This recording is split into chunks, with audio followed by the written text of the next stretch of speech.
എല്ലാവർക്കും നമസ്കാരം. ഞാൻ ടർക്കിയിൽ വന്നിട്ട് ഇന്ന് രണ്ടാമത്തെ ദിവസം ഉറക്കം എണീച്ചിട്ട് വലിയൊരു ലിസ്റ്റൊക്കെയാണ് തയ്യാറാക്കി വെച്ചിരിക്കുന്നത്. പോകേണ്ട സ്ഥലങ്ങൾ അല്ലെങ്കിൽ കാണേണ്ട സ്ഥലങ്ങളുടെ ഒരു വലിയ ലിസ്റ്റാണ് എൻ്റെ കയ്യിലുള്ളത്. ഈ 2-3 ദിവസം കൊണ്ട് ഇത്രയും സ്ഥലങ്ങളെ എങ്ങനെ കണ്ടു തീരുമെന്നുള്ളൊരു ടെൻഷനിലാണ് ഇപ്പോൾ ഉള്ളത്. രാവിലെ കുളിച്ച് ഫ്രഷായിട്ട് ഞാൻ താമസിക്കുന്ന ന്യൂപോർട്ട് ഡീലക്സ് ഹോട്ടലിൻ്റെ റെസ്റ്റോറൻറ്റിലേക്ക് വന്നു.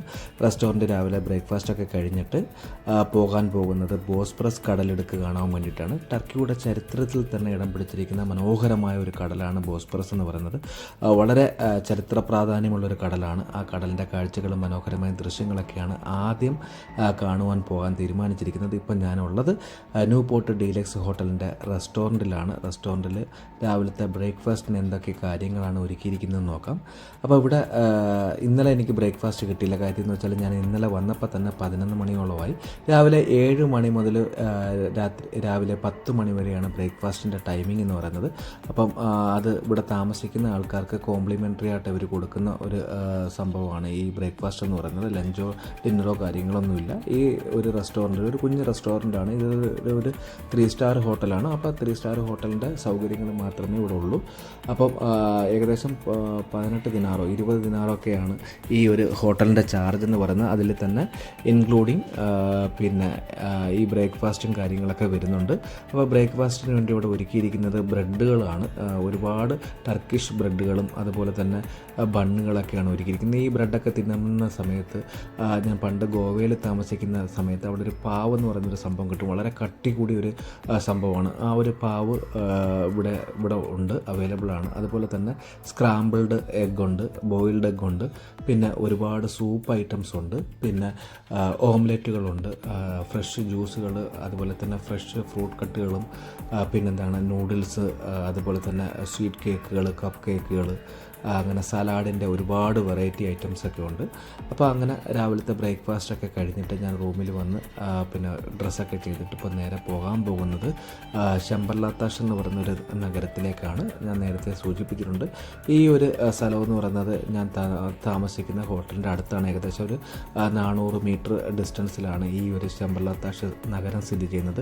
ഇതിനടുത്ത് തന്നെയാണ് ബ്ലൂ മോസ്കും സുൽത്താൻ അഹമ്മദ് മോസ്കും അയാ സോഫിയും അതുപോലെ തന്നെ ടോപ്പ് കാപ്പി പാലസും ബസിലിക്ക സിസ്റ്റേണും അതുപോലെ തന്നെ നൂർ ഓസ്മാനിയം മോസ്കൊക്കെ ഈ ഒരു ചുറ്റുവട്ടത്തിലാണ് താമസിക്കുന്നത്. എല്ലാം വാക്കബിൾ ഡിസ്റ്റൻസ് ആണ്. ഇപ്പം ഞാൻ നേരെ ശമ്പർലാത്താഷ് നഗരത്തിലേക്ക് പോവുകയാണ്. അവിടുന്ന് ട്രാമുണ്ട്. ആ ട്രാം പിടിച്ചിട്ടാണ് നമ്മൾ ഈ കബാത്താസ് എന്ന് പറയുന്നൊരു സ്ഥലത്തേക്ക് പോകുന്നത്. അവിടെയാണ് ഈ ബോസ്ഫറസ് കടൽ നല്ല രീതിയിൽ നമുക്ക് കാണുവാൻ സാധിക്കുന്നത്. ഷിപ്പുകളൊക്കെ പോകുന്നത് കാണുവാൻ സാധിക്കുന്നത്.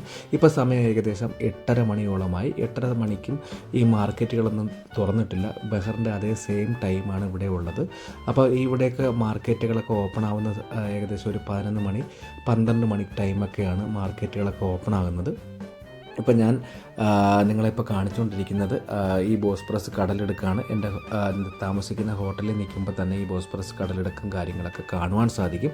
ഇപ്പോൾ എന്തായാലും ഞാൻ ശമ്പർലാത്താഷ് നഗരത്തിലേക്ക് നടന്നുകൊണ്ടിരിക്കുകയാണ്. ഏകദേശം 400 മീറ്റർ നടക്കാനുണ്ട്. ഈ കയറ്റം കയറി ചെല്ലുന്നത് നമ്മൾ ശമ്പർലാത്താഷ് നഗരത്തിലേക്കാണ്. അവിടുന്ന് ട്രാം പിടിച്ചിട്ട് വേണം. എപ്പോഴും ട്രാമുണ്ട്, അങ്ങോട്ടും ഇങ്ങോട്ടും ഒക്കെ ട്രാം അവൈലബിൾ ആണ്. ട്രാം കയറിയിട്ട് വേണം നമുക്ക് ഈ കബാത്താസ് എന്ന് പറയുന്ന സ്ഥലത്തേക്ക് പോകേണ്ടത്. അപ്പോൾ കബാത്താസിൽ ചെല്ലുമ്പോൾ നമുക്ക് ഈ ബോസ്ഫറസ് കടൽ കാണാൻ കഴിയും. അപ്പോൾ ബോസ്ഫറസ് കടലിൻ്റെ ദൃശ്യങ്ങളും മനോഹരമായ കാഴ്ചകളൊക്കെയാണ് ഈ ഒരു വീഡിയോ കാണിക്കാൻ ഉദ്ദേശിക്കുന്നത്. തീർച്ചയായിട്ടും വീഡിയോ സ്കിപ്പ് ചെയ്ത് അവസാനം വരെ കാണുക. വീഡിയോ ഇഷ്ടപ്പെട്ടിട്ടുണ്ടെങ്കിൽ തീർച്ചയായിട്ടും നിങ്ങൾ ലൈക്ക് ചെയ്യുക, ഷെയർ ചെയ്യുക. ചാനൽ ഇതുവരെ സബ്സ്ക്രൈബ് ചെയ്യാത്ത എല്ലാവരും ചാനൽ സബ്സ്ക്രൈബ് ചെയ്യുക. അപ്പോൾ ഒരിക്കൽ കൂടി എല്ലാവർക്കും എൻ്റെ ടർക്കി വിശേഷങ്ങളുടെ കാഴ്ചകളുടെ മനോഹരമായ ദൃശ്യങ്ങളിലേക്ക് സ്വാഗതം. ഞാൻ ഹോട്ടലിൽ നിന്ന് ഇറങ്ങുന്നതിന് മുമ്പ് തന്നെ ഇസ്താംബുൾ നഗരത്തിൻ്റെ മാപ്പ് നോക്കി പോകേണ്ട സ്ഥലങ്ങളും ഇറങ്ങേണ്ട സ്ഥലങ്ങളുടെയും കറക്റ്റായിട്ടുള്ളൊരു ലിസ്റ്റ് തയ്യാറാക്കി ആ ലിസ്റ്റ് നമ്മളെ ഹോട്ടലിലുള്ള സ്റ്റാഫിനെ കാണിച്ച് വെരിഫൈ ചെയ്തു. ഡൗട്ടൊക്കെ ക്ലിയർ ചെയ്തതിന് ശേഷമാണ് ഞാൻ ഹോട്ടലിൽ നിന്ന് ഇറങ്ങിയത്. ഇപ്പോൾ ഹോട്ടലിൽ നിന്ന് നേരെ ശമ്പർലാത്താഷ് ടൗണിലേക്ക് നടന്നുകൊണ്ടിരിക്കുകയാണ്. അവിടെ ചെല്ലുമ്പോൾ നമുക്ക് ട്രാം കിട്ടും. ട്രാം പിടിച്ചിട്ട് വേണം നമുക്ക് ഈ കബാത്താസ് എന്ന് പറയുന്ന സ്ഥലത്തേക്ക് പോകേണ്ടത്. Hi, good morning dears. എല്ലാവർക്കും നമസ്കാരം. എൻ്റെ ടർക്കി വിശേഷങ്ങളുടെ മറ്റൊരു വീഡിയോയിലേക്ക് എല്ലാവർക്കും ഹാർദവമായ സ്വാഗതം. ഞാനിപ്പം പോകുന്നത് ശമ്പർലാത്താസിൽ നിന്ന് കബാത്താസിലേക്കാണ്. എനിക്ക് പോകാനുള്ള ട്രാം ഓൾറെഡി എത്തി. ഇനി ട്രാമിൽ കയറിയിട്ട് ബാക്കിയുള്ള കാര്യങ്ങളൊക്കെ നിങ്ങളെ കാണിക്കാം. ഞാനിപ്പോൾ ട്രാമിനുള്ളിലേക്ക് പ്രവേശിച്ചിരിക്കുകയാണ്. രാവിലെ ആയതുകൊണ്ട് നല്ല തിരക്കാണ്. ഒരുപാട് സന്ദർശകരും വിനോദസഞ്ചാരികളും അതുപോലെ തന്നെ സ്വദേശികളൊക്കെ ട്രാമിനുള്ളിലുണ്ട്. അകത്തെ കാഴ്ചകളൊന്നും നമുക്ക് എടുക്കാൻ സാധിക്കില്ല. ശംബർലാത്താഷ് നഗരത്തിൽ നിന്ന് കബാത്താസിലേക്കാണ് ഞാൻ യാത്ര ചെയ്യുന്നത്. കയറിയപ്പോൾ തന്നെ എനിക്കൊരു വിൻഡോ സീറ്റ് ലഭിച്ചു. ആ വിൻഡോ സീറ്റിൽ നിന്ന് കാണുന്ന മനോഹരമായ കാഴ്ചകളാണ് ഇപ്പോൾ നിങ്ങൾ കണ്ടുകൊണ്ടിരിക്കുന്നത്. നമ്മളിപ്പോൾ എത്തിച്ചേർന്നിരിക്കുന്നത് കറക്കോയ് എന്ന് പറയുന്ന ഒരു സിറ്റിയിലാണ്. ഈ കറക്കോയ് സിറ്റിയിലാണ് ചരിത്രപ്രസിദ്ധമായ ഗലാട്ട ടവറും അതുപോലെ തന്നെ ഗലാട്ട ബ്രിഡ്ജൊക്കെ ഉള്ളത്. ഇവിടെ തന്നെ കറക്കോയ് ഒരു പോർട്ടുണ്ട്. ആ പോർട്ടിലേക്ക് ഒരുപാട് രാജ്യങ്ങളിൽ നിന്ന്, യൂറോപ്യൻ രാജ്യങ്ങളിൽ നിന്നൊക്കെ കപ്പലുകൾ വിനോദസഞ്ചാരികളെ കൊണ്ടുവരാറുണ്ട്. അതുപോലെ തന്നെ തൊട്ടടുത്ത് കബത്താസ് പോർട്ടുണ്ട്. അവിടെയും ഇതുപോലെ തന്നെ കപ്പലുകളൊക്കെ വിനോദസഞ്ചാരികളെ കൊണ്ടുവരുന്ന കാഴ്ചകൾ നമുക്ക് കാണുവാൻ സാധിക്കും. ഇപ്പം നമ്മൾ കബാത്താസ് നഗരത്തിലേക്ക് പോയിക്കൊണ്ടിരിക്കുകയാണ്. ഏകദേശം 200 ലിറ കൊടുത്തിട്ടാണ് ഞാൻ ഇസ്താംബുൾ കാർഡ് കരസ്ഥമാക്കിയത്. എല്ലാ ട്രാം സ്റ്റേഷനിലും ഇസ്താംബുൾ കാർഡ് എടുക്കാനുള്ള സൗകര്യങ്ങളൊക്കെ ഉണ്ട്. 200 ലിറ കൊടുത്തു കഴിഞ്ഞാൽ 160 ലിറയോളം കാർഡിൻ്റെ വാല്യൂ ആണ്. 40 ലിറ നമുക്ക് സഞ്ചരിക്കാനുള്ള ബാലൻസ് കിട്ടും. ഓരോ സ്റ്റേഷനിൽ നിന്ന് മറ്റൊരു സ്റ്റേഷനിലേക്ക് അല്ലെങ്കിൽ ഒരു സ്ഥലത്ത് നിന്ന് മറ്റൊരു സ്ഥലത്തേക്ക് നമ്മൾ ഇറങ്ങുമ്പോഴത്തേക്ക് 30 ലിറയോളം കാർഡിൽ നിന്നും ഡിഡക്റ്റ് ആവും. ഏകദേശം ഒരു ദിനാർ എന്ന് പറയുന്നത് 102 അല്ലെങ്കിൽ 103 ലിറ ചേർന്നതാണ് ഒരു ദിനാർ എന്ന് പറയുന്നത്. ഏകദേശം 2 ദിനാർ കൊടുത്തിട്ടാണ് നമ്മൾ ഇസ്താംബുൾ കാർഡ് കരസ്ഥമാക്കിയത്. ഇത് ടോപ്പപ്പ് ചെയ്യാനുള്ള സൗകര്യങ്ങളും എല്ലാ ട്രാം സ്റ്റേഷനിലും ഉണ്ട്. നമ്മളിപ്പോൾ എത്തിച്ചേർന്നിരിക്കുന്നത് കബാത്താസ് സിറ്റിയിലാണ്. കബാത്താസ് സിറ്റിയിലാണ് മനോഹരമായ ചരിത്രപ്രസിദ്ധമായ അല്ലെങ്കിൽ 19-ാം നൂറ്റാണ്ടിൽ പണി കഴിപ്പിച്ച ഡോൾമാപാസ് പാലസ് ഒക്കെ ഉള്ളത്. അപ്പം ഈ ഒരു ട്രാമും ഇവിടം വരെ ഉള്ളൂ. ബാക്സിലാറിൽ നിന്ന് തുടങ്ങി കബാത്താസിലേക്കും കബാത്താസിൽ നിന്ന് തുടങ്ങി ബാക്സിലാറിലേക്കുമാണ് ഈ ഒരു ട്രാം സഞ്ചരിക്കുന്നത്. എല്ലാ 5 മിനിറ്റ് ഇടവിട്ടും ട്രാമുകൾ അങ്ങോട്ടും ഇങ്ങോട്ടും ഒക്കെ പോകുന്നുണ്ട്. ഒരുപാട് വിനോദസഞ്ചാരികളും സന്ദർശകരും അതുപോലെ തന്നെ സ്വദേശികളൊക്കെയാണ് ഈ ട്രാം വഴിയുള്ള യാത്രാ സൗകര്യം തിരഞ്ഞെടുത്തിരിക്കുന്നത്. കാര്യം റോഡ് വഴിയുള്ള യാത്ര വളരെ ബുദ്ധിമുട്ടാണ്. കാര്യം ഒരു സ്ഥലത്ത് നിന്ന് മറ്റൊരു സ്ഥലത്തേക്ക് പോകുമ്പോൾ തന്നെ ഒരുപാട് ടൈം എടുക്കാറുണ്ട്. അത്രമാത്രം ക്രൗഡും ട്രാഫിക്കൊക്കെയാണ് റോഡ് വഴിയുള്ള യാത്രാ സൗകര്യം എന്ന് പറയുന്നത്. നമുക്ക് ഇസ്താംബുൾ കാർഡ് ഉപയോഗിച്ചിട്ട് പബ്ലിക് ട്രാൻസ്പോർട്ടും അതുപോലെ തന്നെ ട്രെയിനും ട്രാമും അതുപോലെ തന്നെ ഫെറി ബോട്ടുകളൊക്കെ യൂസ് ചെയ്യാവുന്നതാണ്. ഈ നിങ്ങളിപ്പോൾ കണ്ടുകൊണ്ടിരിക്കുന്നത് കബാത്താസ് നഗരത്തിൻ്റെ മനോഹരമായ ദൃശ്യങ്ങളാണ്. നമ്മളിപ്പം എത്തിച്ചേർന്നിരിക്കുന്ന കബാത്താസ് പോർട്ടിലേക്കാണ്. ഇവിടെ ഒരു ചെറിയ പോർട്ടുണ്ട്. ഈ പോർട്ടിൽ നിന്ന് ക്രൂസ് വെസലുകളും അതുപോലെ തന്നെ ചെറിയ ബോട്ടുകളൊക്കെ ഫെറി ബോട്ടുകളൊക്കെ വിനോദസഞ്ചാരികളെ കൊണ്ട് ഈ ബോസ്പറസ് കടൽ കാണിക്കാൻ വേണ്ടി കൊണ്ടുപോകുന്ന കാഴ്ചകളൊക്കെയാണ് നിങ്ങൾ കണ്ടുകൊണ്ടിരിക്കുന്നത്. ഞാനും ബോസ്പറസ് കടലിൽ കൂടെ യാത്ര ചെയ്തു. അതിൻ്റെയൊക്കെ വീഡിയോസ് അടുത്തൊരു എപ്പിസോഡിൽ നിങ്ങളെ കാണിക്കുന്നതായിരിക്കും. അതുപോലെ തന്നെ ചരിത്രപ്രസിദ്ധമായ 19-ാം നൂറ്റാണ്ടിൽ പണി കഴിപ്പിച്ച ഡോൾമാപാസ് പാലസിൻ്റെ ദൃശ്യങ്ങളും അടുത്തൊരു എപ്പിസോഡിൽ നിങ്ങളെ കാണിക്കുന്നതായിരിക്കും. എന്തായാലും നിങ്ങളിപ്പോൾ കണ്ടുകൊണ്ടിരിക്കുന്നത് ബോസ്പറസ് കടലെടുക്കാണ്. ആ കടലെടുക്കിൻ്റെ ദൃശ്യങ്ങളും മനോഹരമായ കാഴ്ചകളൊക്കെ നിങ്ങളെ കാണിക്കാം. നമ്മളിപ്പോൾ നിൽക്കുന്നത് കബാത്താസ് പോർട്ടിലാണ്. കബാത്താസ് പോർട്ടിൽ നിന്ന് ബോസ്പറസ് സീയുടെ മനോഹരമായ ദൃശ്യങ്ങളാണ് ആസ്വദിച്ചുകൊണ്ടിരിക്കുന്നത്. മർമറ സീയിൽ നിന്ന് ബ്ലാക്ക് സീ അഥവാ കരിങ്കടലിലേക്ക് ചരക്ക് കപ്പലുകളും ക്രൂസ് ലൈനൊക്കെ പോകണമെങ്കിൽ ബോസ്പറസ് കടലിടുക്കി കൂടെ തന്നെ പോകേണ്ടി വരും. ഏകദേശം 30 കിലോമീറ്റർ നീളവും 1 കിലോമീറ്റർ വീതിയും 110 മീറ്ററോളം ആഴവുമുള്ള ഒരു കടലിടുക്കാണ് ബോസ്പറസ്.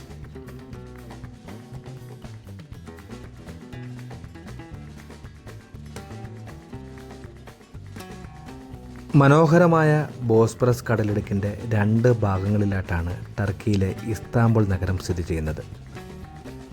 എൻ്റെ മുന്നിൽ കാണുന്നതാണ് ബോസ്പറസ് കടലിടുക്ക്. കടലിടുക്കിൻ്റെ ഒരു ഭാഗത്ത് ഏഷ്യൻ സൈഡും മറുഭാഗത്ത് യൂറോപ്യൻ സൈഡും. ഞാനിപ്പോൾ നിൽക്കുന്നത് യൂറോപ്യൻ സൈഡിലാണ്. ഏഷ്യൻ സൈഡിനെ നമുക്ക് അനാട്ടാലിയ എന്ന് വിളിക്കാം. അതുപോലെ തന്നെ യൂറോപ്യൻ സൈഡിനെ യൂറോപ്യൻ ടെറസ് എന്ന് വിളിക്കാം. ഈ 2 കരകളെയും തമ്മിൽ ബന്ധിപ്പിക്കുന്നത് 3 പാലങ്ങളാണ്. ഒന്നാമത്തെ പാലത്തിൻ്റെ പേരാണ് ബോസ്പറസ് ബ്രിഡ്ജ്. 1973 ഈ പാലത്തിൻ്റെ നിർമ്മാണം പൂർത്തീകരിച്ചിരിക്കുന്നത്. ഏകദേശം 1560 മീറ്റർ നീളവും 34 മീറ്റർ വീതിയും 165 മീറ്റർ ഹൈറ്റുമാണ് ഈ പാലത്തിനുള്ളത്. സമുദ്രനിരപ്പിൽ നിന്ന് പാലത്തിൻ്റെ അടിത്തട്ട് വരെ ഏകദേശം 64 മീറ്ററോളം ക്ലിയറൻസ് ഉണ്ട്. രണ്ടാമത്തെ പാലമാണ് ഫെയ്ത്ത് സുൽത്താൻ മഹമ്മദ് ബ്രിഡ്ജ്. 1988 ഈ പാലത്തിൻ്റെ നിർമ്മാണം പൂർത്തീകരിച്ചിരിക്കുന്നത്. മൂന്നാമത്തെ പാലമാണ് യാവൂ സുൽത്താൻ സലീം ബ്രിഡ്ജ്. ലോകത്തിലെ തന്നെ ഏറ്റവും ബിഗ്ഗസ്റ്റും ഹയസ്റ്റുമായിട്ടുള്ള 3ാമത്തെ പാലമാണ് യാവൂ സുൽത്താൻ സലീം ബ്രിഡ്ജ്. 2016 ഈ പാലത്തിൻ്റെ നിർമ്മാണം പൂർത്തീകരിച്ചിരിക്കുന്നത്. ഈ പാലത്തിന് ഏകദേശം 2 കിലോമീറ്ററോളം നീളവും 40 മീറ്ററോളം വീതിയും 322 മീറ്ററോളം ഹൈറ്റും അതുപോലെ തന്നെ സമുദ്രനിരപ്പിൽ നിന്ന് പാലത്തിൻ്റെ അടിത്തട്ട് വരെ ഏകദേശം 70 മീറ്ററോളം ക്ലിയറൻസുമുണ്ട്.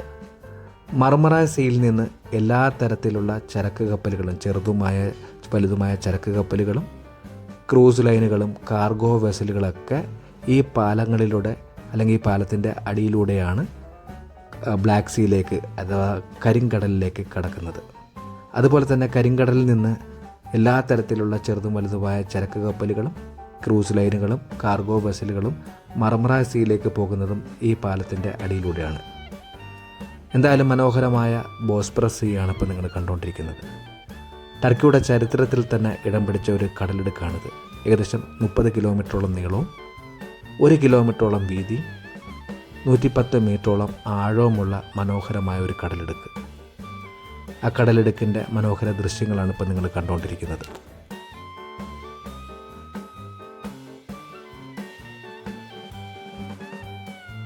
ഏഷ്യയിൽ നിന്ന്